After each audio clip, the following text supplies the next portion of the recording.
kasa fahimtar yadda nake ji ke mini alfarma. Tun da har kika bar ni ma ba zan miki kara ba.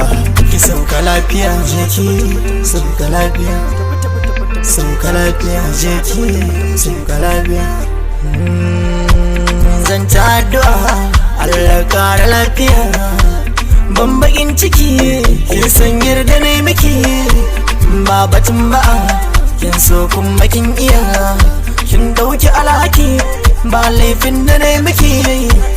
Kin samu sa to sai ki ta tafiya, in tuna miki bani na guje miki. Tun da har kika ya zai gagar in iya, tun da kin saki dole wai isa yi miki.